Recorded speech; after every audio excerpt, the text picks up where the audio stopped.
morning or good afternoon, good evening to all of you. We are glad that we have Jackie from the Pink Ladies for Missing Children. We have her with us again. It's a charity. It's got a clean financial record. It's got 15 years of valuable service to the community. And we would like you to support this charity at all. If it's possible, please get yourself involved here. You never know when you're going to need their services.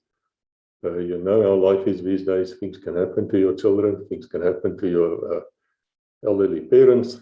And when someone is missing, it doesn't matter whether it's black, pink, race, or orientation. They don't care. They will try their best to find this person for you.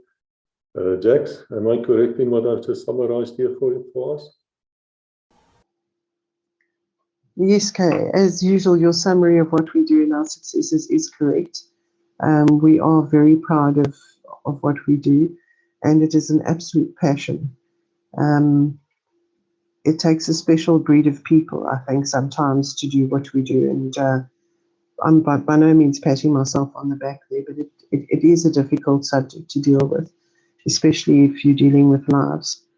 And yes, no matter colour, creed, circumstance, elderly or children, we do get involved. We have a very soft-hearted view, especially in terms of the elderly. We've had very many cases where an elderly person has gone missing who may be a sufferer of dementia or Alzheimer's and so on. And it is extremely heartwarming to be able to return such people to their loved ones. I think there's very little that could actually top that feeling. And it helps us sleep at night, knowing that we've given a little something back to the people that raised us and who are responsible for us being who we are. Jackie, the other day you made a video, you and me, we recorded it. If you're listening here and you haven't looked at it yet, I would ask you to go and do so. It's about the online dangers for your child online. And that's not only a child, you know, even adults. We've heard all the horrible stories. It's really worth your while to listen to that video as well, to go and have a look. It's on my YouTube channel here at Legacy Conversations. It's also with Jax at the Pink Ladies organization for missing children. Now I want to know to you, what do you do, or what advice do you have to parents or somebody who's realizing that there's a predator out there who's trying to lure this child away, or is trying to get this child into a compromising situation? What do you do? Because I have a feeling that if you just go to the police, it might not be all the answers that you need. And so in a practical way, you can just tell us, what should the parent do once he becomes aware that something is happening here? Thank you for asking this question in particular. I'm sure it's on a lot of parents' minds, how to react when you realize that your child may be being groomed by a predator. Who do you turn to? Who do you seek advice from? Our first port of call would be to suggest that you have an open conversation with your child. Hopefully you're in a position where you can have a face-to-face and intense conversation with a child regarding what is going on in their life.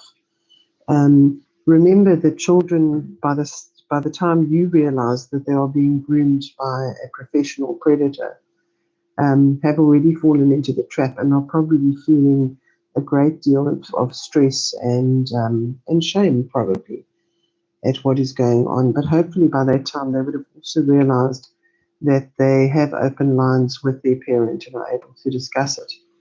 I know a lot of parents' first knee-jerk reaction would be to get the child to cut the predator off.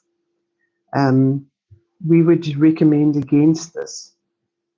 Keep the lines of communication open. If necessary, have the adult parent take over that child's device or SIM card so that they can keep the information and keep the conversation live. obviously one has to be very, very careful about that. Your first port of call would definitely be to ascertain from the child how far it's gone, if they have deleted portions of the conversation or photographs or anything like that.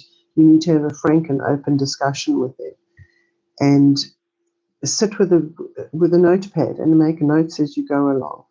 But be very careful to make sure that the child feels comfortable, and that you ensure that they feel that you are going to assist them and that you are there for them.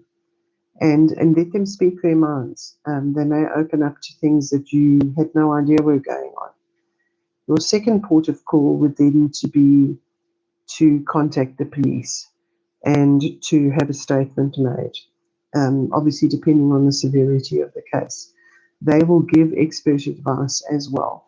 And if necessary, one can obtain a protection order, depending on how far the communication has gone and what information has been sent backwards and forwards. And you are always welcome to contact us, and we'll advise you as best as possible as well. We are in contact with some very very well educated people on the subject, and particularly if it could lead to a possible trafficking cause. Then one would want to contact the anti-trafficking hotline. We have all that information and we can assist you with that. And as I said initially, keep the lines of communication open. That is very, very important. It is important not to shame your child. Let them be open and let them know that you will not look at it from a judgmental point of view. They need to be encouraged to tell you everything that they possibly can with regard to the experience that they've had. And you need to make careful notes as well, so that when it gets down to the child being interviewed or yourself being interviewed, that you have all your facts, that there's no embellishment, and that you don't leave anything out. That is very, very important. Okay, Jax, thank you for that.